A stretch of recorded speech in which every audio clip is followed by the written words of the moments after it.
Bienvenidos a esta clase de fisiología y fisiopatología de la sinovia, el tendón y las bursas. Vamos a comenzar por definir las características del tejido sinovial. El tejido sinovial es aquel que forma las membranas sinoviales de todo el aparato locomotor. Ello no solamente incluye la sinovia articular, sino que además incluye la tenosinovia, o sea, la sinovia que recubre algunos tendones, y la sinovia de las bursas. Hay que decir también que existe una condición patológica que se conoce como quiste sinovial, que es una estructura, insisto, patológica, que está revestida en su interior por tejido sinovial. Y tendremos que distinguir el quiste sinovial de los gangliones, de los que vamos a hablar más adelante. Entonces, el tejido sinovial se encuentra en tres localizaciones fisiológicas, que es la sinovia de las articulaciones, la sinovia de los tendones y la sinovia de las bursas. También hay que decir que en el tejido sinovial existen predominantemente tres tipos celulares, de los cuales el más importante es el sinoviocito tipo 2. El sinoviocito tipo 2 es una célula de características fibroblásticas que es la responsable del mantenimiento, secreción y absorción del líquido sinovial. También es una célula con capacidad reactiva a distintos estímulos, tanto mecánicos como inflamatorios. Y en función de esos estímulos es capaz de producir más o menos líquido sinovial. Si existe un sinoviocito tipo 2, existirá un sinoviocito tipo 1 y un sinoviocito tipo 3. Los sinoviocitos tipo 1 realmente son células scavenger o células que están especializadas en la detección, tratamiento, digestión, incluso presentación de los antígenos producto del detritus celular de otros componentes de la membrana sinovial o de agentes infecciosos. En este grupo de sinovecitos tipo 1 encontramos aquellos que tienen funciones macrofágicas, por ejemplo, o de célula presentadora de antígeno. Y finalmente están los sinovecitos tipo 3, que son células mesenquimales con capacidad totipotente de reemplazar a los tipo 1 y a los tipo 2.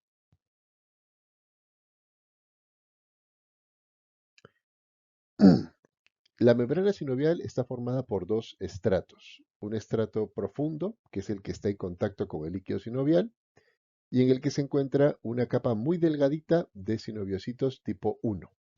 Su función es el mantenimiento de la homeostasis del líquido sinovial. Por otro lado, el estrato superficial es la región más voluminosa, tiene una función estromal, o sea, de estructura, de arquitectura y de mantenimiento nutricional. Aquí hay vasos sanguíneos. Ojo, estos vasos sanguíneos son exiguos, no son predominantes, y estos pocos son los encargados de mantener a la capa profunda. Aquí también vamos a encontrar más sinoviocitos tipo 1, que son, como digo, los scavengers y los dendríticos, y también encontraremos fibroblastos inmaduros o mesenquimales, que serían los tipo 3.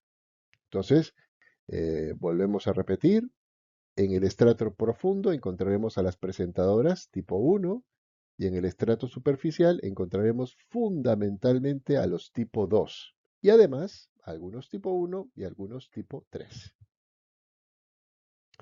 Otra cosa que me parece importante recalcar es que en las regiones donde existe mayor contacto mecánico del tejido sinovial, el estrato superficial es un poco más grueso, es decir, se adapta a las demandas biomecánicas. Y esto ocurre conforme pasa el tiempo y el sujeto adquiere más edad o se enfrenta a más estreses biomecánicos a lo largo de la vida. O sea que es un tejido dinámico.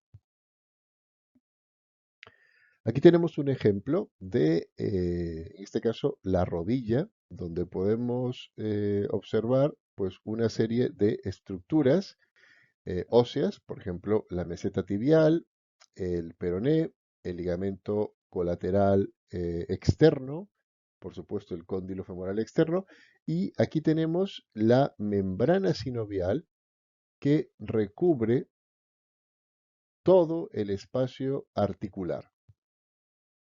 En el caso de la rodilla, la membrana sinovial es asimétrica.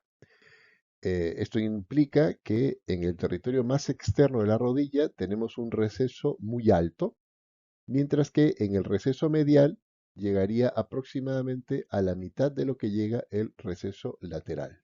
De ahí que los procedimientos invasivos de punción articular en la rodilla se suelen realizar por el acceso externo. También existe un receso posterior mucho más pequeño, que en algunos casos se distiende en forma de quiste. El quiste sinovial producido por la distensión del receso posterior de la membrana sinovial en la rodilla tiene un nombre propio y es el quiste de Baker, menos conocido como quiste de Adam. Finalmente, delante del tendón rotuliano, podemos observar aquí en este esquema una bursa. Una bursa no tiene contacto con la articulación, sin embargo, está recubierta por tejido sinovial y en su interior, por supuesto, que hay líquido sinovial. En este esquema también hemos dispuesto unas ecografías colocadas de forma que repliquen más o menos el contenido del esquema. En este caso vemos el receso prepatelar lateral que aquí se ve ejemplificado por esta región anecoica, oscura y compresible.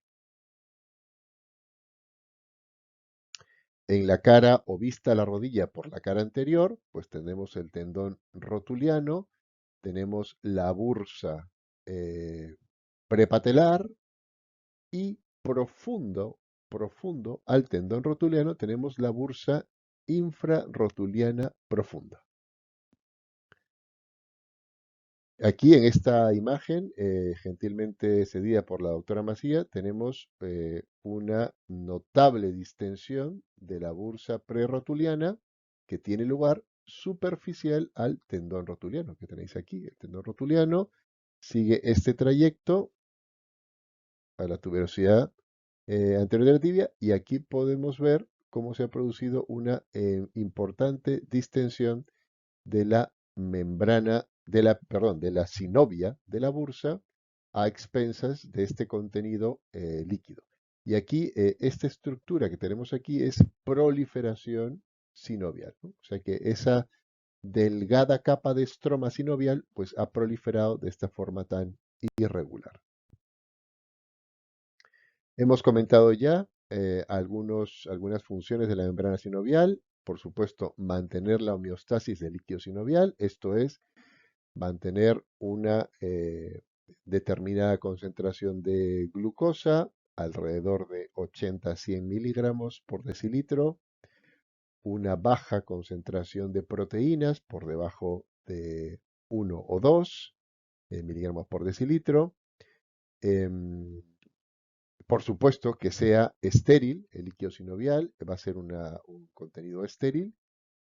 Y por otro lado, una función estrictamente biomecánica, que es evitar, o mejor dicho, difundir las fuerzas de cizallamiento, compresión, torsión, tensión, tracción o compresión que se produzcan sobre una articulación mediante esa capacidad que tiene el líquido sinovial por sus características viscosas, precisamente de dispersar la energía biomecánica. Como he comentado nuevamente, el tejido sinovial es un tejido dinámico, es decir, que es capaz de responder a estímulos. Y concretamente vamos a hablar de la respuesta que un tejido sinovial va a realizar frente a un estímulo, una noxa mecánica. Dependiendo de la frecuencia y de la intensidad de los estímulos, una membrana sinovial responderá de la siguiente forma. En cuanto a la frecuencia, cuando los estímulos son puntuales, es decir, estímulos de muy baja frecuencia, como por ejemplo una caída, un golpe, una patada, se producirá apenas cambios en la proliferación sinovial. Mientras que si sometemos a estímulos repetidos, es decir, alta frecuencia, la sinovia reaccionará con proliferación. ¿Cuál es el límite de la proliferación de un sinoviocito? El encuentro con otro sinoviocito. Esto es, el contacto que establece un sinoviocito con otro sinoviocito es el límite de su proliferación. De ahí que para evitar la proliferación de sinoviocitos, lo que se suele hacer es comprimir una bursa o comprimir una sinovia. En cuanto a la intensidad del estímulo, un estímulo de baja intensidad no modificará el volumen del líquido sinovial. Por ejemplo, el esfuerzo que realiza un pianista con sus dedos a la hora de darle a las teclas. Es un estímulo, aunque de alta frecuencia, de baja intensidad. En cambio, un estímulo intenso producirá un incremento de la secreción de líquido sinovial. Por ejemplo, pues eso, una patada, una caída, una contusión, ¿no?, que uno puede tener en la rodilla, pues esa hinchazón, entre otras cosas, se deberá a un incremento del volumen de líquido sinovial. La cuantía de líquido sinovial producido dependerá de la masa celular de sinoviocitos, en este caso tipo 2. Aquí tenemos algunos ejemplos, ¿no? Vamos a irnos, por ejemplo, pues con el pintor, ¿no? El pintor realiza actividades de alta frecuencia, pero baja intensidad, ¿no? O sea, cada, cada esfuerzo que realiza pues por pincelada es un esfuerzo de baja intensidad, no repercute biomecánicamente en la intensidad, pero lo realiza con mucha frecuencia. Por lo tanto, en esas pequeñas articulaciones habrá una proliferación compensatoria, pero lo que no habrá es un derrame sinovial. El deportista que se ha caído de la bici, pues acaba de hacer una actividad de alta frecuencia en su rodilla y se ha caído y acaba de hacer una actividad, acaba de enfrentarse a una actividad de alta intensidad, del golpe, ¿no? Entonces, en este caso, seguramente este deportista ya tiene una proliferación sinovial producida a lo largo de los meses o años de entrenamiento y su caída provocará un derrame que será proporcional a la cantidad de sinoviocitos que tiene en la rodilla, que seguramente serán mayores que la media de individuos. El obrero de un taladro neumático realiza una actividad de altísima frecuencia, por lo tanto sus carpos tendrán una gran proliferación sinovial, pero de baja intensidad, o por lo menos no de intensidad especialmente alta. Sin embargo, si este caballero se golpea las muñecas o se tuerce las muñecas, pues tendrá un derrame voluminoso, porque tiene más volumen de masa sinovial que la media de los individuos. ¿Qué es una sinovitis? Es la respuesta sinovial a un estresor de cualquier tipo, ya sea este mecánico o inflamatorio. Histológicamente implica replicación no controlada de sinoviocitos, aumento del líquido sinovial o la formación de vasos locales. Y ecográficamente se identifica proliferación sinovial, que puede ser regular o irregular. La regular es aquella que sigue el contorno de una sinovia y la irregular es aquella que crece de forma desordenada. La primera suele ocurrir a lo largo de los años y la segunda a lo largo de los días. La primera es la que se produce como consecuencia adaptativa de un estímulo mecánico, por ejemplo, el ciclista, y la irregular o desordenada es la que se produce como consecuencia de una infiltración, por ejemplo, infecciosa. o por la artritis reumatoide, o por la gota. Además de la proliferación sinovial, en una sinovitis encontraremos derrame e hiperemia. La hiperemia es la presencia de vasos sanguíneos, que ya sabemos que existen los vasos sanguíneos en la sinovia, pero esta es una presencia de vasos sanguíneos desordenada, abigarrada y muy superior a la esperada. Aquí tenemos el receso parapatelar de una rodilla. El receso sería todo esto, todo esto. Esta parte correspondería al tejido celular subcutáneo y aquí tendríamos el correspondiente cóndilo femoral, que si no me equivoco, en este caso sería el cóndilo femoral externo. Y todo este territorio es proliferación sinovial, que aquí la tenemos marcada en blanco en forma de pequeños islotes que navegan, realmente no navegan porque están vinculados a la sinovia parietal, pero que parece que navegaran dentro del espacio sinovial. Es una proliferación sinovial y a esto le llamamos sinovitis. A esto también le llamamos sinovitis, que es una proliferación sinovial que tenemos aquí, también la tenemos aquí, y además tenemos contenido de líquido sinovial. A esto también, esto es un vaso sanguíneo, es la arteria pedia. Este es el borde de la tibia en el tobillo, este sería el borde del astrágalo en el tobillo, y ya por aquí vendría el hueso, el escafoides o el navicular. Bueno, pues lo que tenemos aquí, toda esta zona, es una zona donde podemos ver que existe líquido derramado. También tenemos proliferación sinovial, tanto aquí como aquí. Y además vemos en esta zona claramente un vaso sanguíneo que no deberíamos ver ahí y otro que no deberíamos ver aquí, ¿no? Entonces, una sinovitis también es una sinovitis proliferativa porque tiene proliferación, efusiva porque tiene derrame e hiperémica porque tiene neovasos. Ya sabéis que los neovasos son signos inequívocos de actividad TNF-alfa.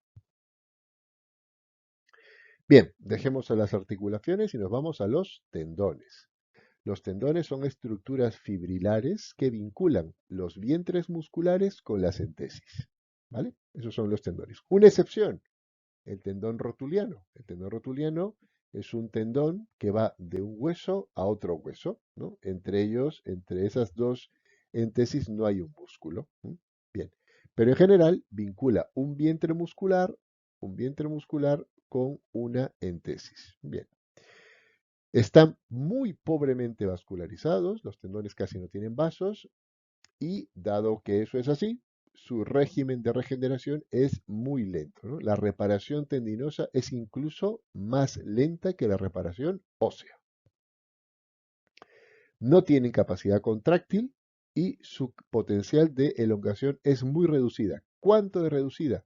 Pues se dice que si elongamos un tendón más o alcanzamos el 8%, estamos en el límite más allá del cual se produce la ruptura, ¿vale? Un tendón no se contrae, solo se puede elongar y mínimamente, máximo un 8%. Y con 8% ya el individuo está experimentando gran dolor. Bien, eh, hay dos formas de clasificar a los tendones. La primera no aparece en esta diapositiva, pero la hemos comentado en clase. Los tendones que tienen entesis fibrocartilaginosa y los tendones que tienen entesis fibrosa. La diferencia existe básicamente por la definición. Un tendón con entesis fibrocartilaginosa, además de las fibras propias del tendón que se anclan en el hueso, existe un estrato intermedio que incluye cartílago, mientras que las fibrosas no. ¿Y esto qué implicación tiene? Pues una muy elemental, que aquellos tendones con entesis fibrocartilaginosa son los únicos susceptibles de ser diana de las espondiloartritis. Los que son fibrosos, no. Sin embargo, desde el punto de vista exclusivamente biomecánico, si queremos hablar de medicina del deporte, pues hay dos tipos de tendones, que son de carga o de descarga. Los tendones de carga se encuentran casi completamente en los miembros inferiores, y son aquellos que están casi constantemente sometidos a tensión, pues solo por el hecho de andar, solo por el hecho de correr o de mantenernos en bipedestación. Por ejemplo, tendón de Aquiles, tendón rotuliano, pero hay muchísimos más. Están todos los tendones plantares, los tendones flexores de la planta del pie, la fascia plantar, que estrictamente no es un tendón, sino más bien es un ligamento, tendón del cuádriceps, tendones del aparato trocanteriano, etcétera.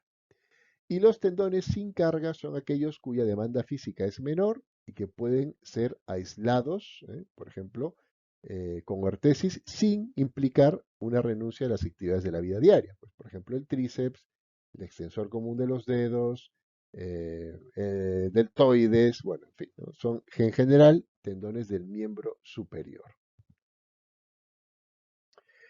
Bueno, pues pasamos a referirnos a algunos ejemplos. Este es el tendón del supraespinoso, tendón del hombro supraespinoso.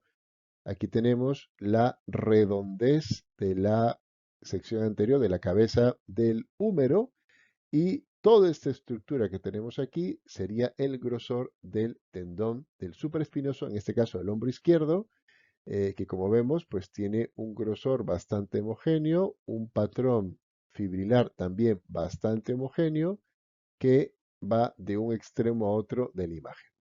Mientras que en el lado derecho, que es el lado doloroso de este paciente, pues también tenemos la cortical, y aquí en cambio la ecoestructura del tendón se ve alterada, ¿no? Claramente alterada respecto de la contralateral. Podemos decir varias cosas. Por ejemplo, que este grosor está disminuido, que aquí tiene regiones que tienen una densidad de blancos muy distinta a la que tenemos en el lado contralateral, y además que entre el tendón y el deltoides, que todo esto es el deltoides, tenemos una distensión de la bursa subacromio deltoidea. Bursa subacromio deltoidea, que no es otra cosa que una bursa que disipa la energía biomecánica del roce del supraespinoso con el deltoides, que aquí apenas se nota, existe, pero apenas se nota, pero aquí pues está distendida, lo cual denota un proceso inflamatorio. Otro ejemplo de una persona que tiene una rotura tendinosa a nivel del supraespinoso izquierdo, y aquí vemos la imagen en el corte transversal, donde se ve pues esa pérdida de la convexidad y este espacio que está ocupado por la bursa, y en el corte longitudinal se confirma esa y además una zona, ¿no? Se confirma la rotura y además una zona donde se ve mucha menor densidad de fibras, con lo cual estamos hablando de una zona de lesión tendinosa. Todas estas lesiones reciben un nombre que es tendinosis. Tendinosis. Aquí tenemos otro ejemplo. A diferencia de los anteriores, este es un tendón que no es del hombro, es un tendón de los dedos y concretamente el flexor, aparato tendinoso flexor, perdón, del segundo dedo de la mano. Eh, Aquí más o menos estaría el punto de separación entre el profundo y el superficial. Ujú. Y podemos ver que más allá de los límites del tendón que se encuentran aquí, estos serían los límites del tendón, vendría más o menos por aquí, aquí se ve mucho menos, pues tenemos ni más ni menos que una distensión, una proliferación, aquí bastante importante y aquí también, de su tenosinovial. Entonces, este tendón, pues lo que tiene es una tenosinovitis. ¿Qué tendones pueden tener tenosinovitis? Aquellos que tienen vaina sinovial. Ejemplos de tendones con vaina sinovial, todos los tendones flexores de la mano, los extensores del carpo, los flexores plantares, los tendones que pasan por los maleolos interno-externo, el tendón del brazo largo del bíceps, el tendón popliteo de la rodilla, son ejemplos de tendones provistos de tenosinovia. En cambio, los tendones desnudos no tienen tenosinovia, por lo tanto no pueden tener tenosinovitis y como mucho pueden tener una inflamación de su epitenon, que es la región más externa de un tendón. Por lo tanto, como mucho, pueden tener epitenonitis. ¿Cuáles son los ejemplos de los tendones desprovistos de vaina sinovial? Pues, por ejemplo, el tendón de Aquiles. Por ejemplo, el tendón rotuliano, el tendón del cuádriceps, el brazo corto del bíceps, o la cabeza corta del bíceps, si quieren llamarlo, el tríceps, el tendón del supraespinoso, el subescapular, la fascia plantar, que estrictamente hablando no es un tendón, es un ligamento, y por ejemplo el sóleo. Son ejemplos de tendones desprovistos de vaina sinovial. Bien, pues aquí está la definición de tendinosis, alteración estructural, tenosinovitis, derrame con o sin proliferación de la tenosinovia de un tendón. Este término que aparece en esta diapositiva, peritendonitis, lo tenemos que cambiar, ¿no? Este término ha sido modificado. Ahora lo llamamos lo voy a anotar aquí, epitendonitis o epitenonitis, ¿vale? Peri ha sido eliminado. Bien, aquí estamos en la escotadura del tendón del bíceps, concretamente del bíceps largo. Aquí estaría la escotadura, por lo tanto, este territorio correspondería al, al corte transversal del verso largo del tendón del bíceps. Esto sería la tuberosidad menor, y aquí tenemos este tendón que se inserta en la tuberosidad menor, que es el tendón subescapular. Tendón subescapular. SB, sus iniciales. Y esta estructura que tenemos aquí en forma de champiñón, que tenemos aquí, es una calcificación. Una calcificación peculiar. Se conoce también como calcificación blanda, pero es una calcificación. Bueno, pues esto es una tendinosis, porque es una lesión estructural del subescapular, y como es una calcificación, tendinosis calcificante del subescapular. Esto ya lo hemos visto, tendinosis del supraespinoso, en este caso derecho, y además con rotura fibrilar. En este caso no, este es el tendón del brazo largo del bíceps. Aquí la estructura del tendón está conservada. Lo que tiene es derrame, tanto profundo como superficial. A esto le llamamos tenosinovitis del bíceps. Otro tendón del bíceps, pero en corte transversal, ¿no? Parece que fuera un ojo, ¿no? Aquí tenemos toda la escotadura del tendón. Aquí estaría el tendón propiamente dicho, y todo este territorio es un derrame. Todo esto es un derrame, ¿no? Entonces decimos tenosinovitis del brazo largo o cabeza larga del tendón del bíceps. Ajá, esto es un supraespinoso que está roto casi por completo, ¿no? Fijaros, toda esta sección está rota, ¿no? Y aquí le queda un pedacito que todavía está tirando. Esta es una rotura casi completa del tendón del supraespinoso. Aquí tenemos un derrame de la bursa, pero esto no se llama tenosinovitis. ¿Por qué? Porque el tendón supraespinoso no tiene tenosinovia. Entonces, esto es una tendinosis del supraespinoso con rotura completa, vamos a llamarla completa ya directamente, y bursitis subacromio-deltoidea. ¿Por qué se llama así? Porque esta bursa se llama bursa subacromio y deltoidea, en este caso inflamada, ¿no? Distendida. Esto es un tendón extensor del tarso, pero muy proximal, ¿eh? Los tendones extensores del tarso, concretamente ese es el tibial anterior, se encuentran provistos de tenosinovia hasta la altura del mediopié. Más allá del hueso escafoides ya pierden su tenosinovia, pero en esta zona sí que es visible, ¿no? Aquí tenemos el tendón, la ecoestructura del tendón está más o menos conservada, pero fijaros, ¿no? Tremenda distensión muy llamativa de la tenosinovia. Esto es de causa infecciosa. Y aquí en el corte transversal, todo esto sería la tenosinovia y solo esto sería el tendón. Las tendinosis más frecuentes tienen lugar a nivel del hombro, ¿no? El 80% corresponden al tendón del supraespinoso. Fíjate que está esto marcado con amarillo.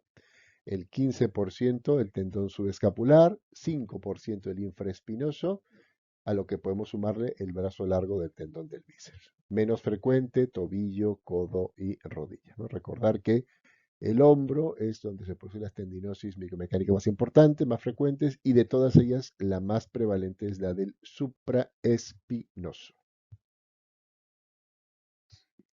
A nivel de la bursa, las dos bursas más frecuentemente afectadas son la olecraniana del codo y la rotuliana de la rodilla. Ya la de la rodilla la hemos visto.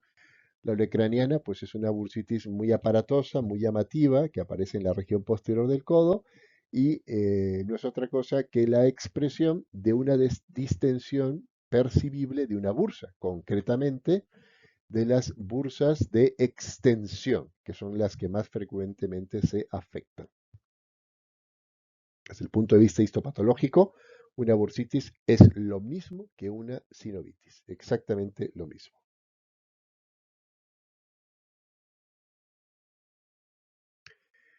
Esta es una de las bursas más prevalentes que se distiende en el cuerpo humano. Esta es una imagen del aspecto posterior de la rodilla de una persona que tiene una bursitis poplitea. Esta bursitis poplitea, en el hueco popliteo, tiene varios nombres. Se le conoce también como quiste de Baker, aunque el verdadero descubridor fue el doctor Adam, ¿no? Y por eso también se le conoce como quiste de Adam. Y tiene una connotación muy llamativa, que es este signo, que es el signo de la coma, ¿no? Da la sensación que estuviéramos frente al signo de puntuación, que es la coma. Signo de la coma, quiste de Baker o quiste de Adam. Esta es la bursa subacromio-deltoidea, que hemos estado mencionándola. Aquí está el tendón del bíceps en su escotadura. Aquí estaría el tendón subescapular. Aquí estaría. Por lo tanto, esta sería la tuberosidad menor, con lo cual esto sería la mayor.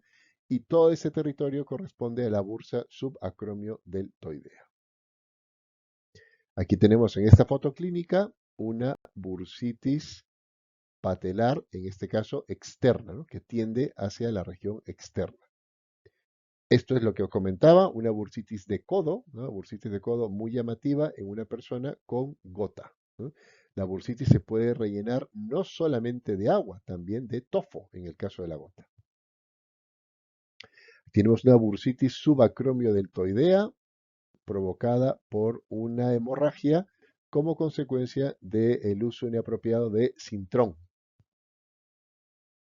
Y esto es una bursitis anterior de la rodilla que ha producido este aspecto en forma de cuerno. Una bursitis prerotuliana. Muchas gracias por su atención.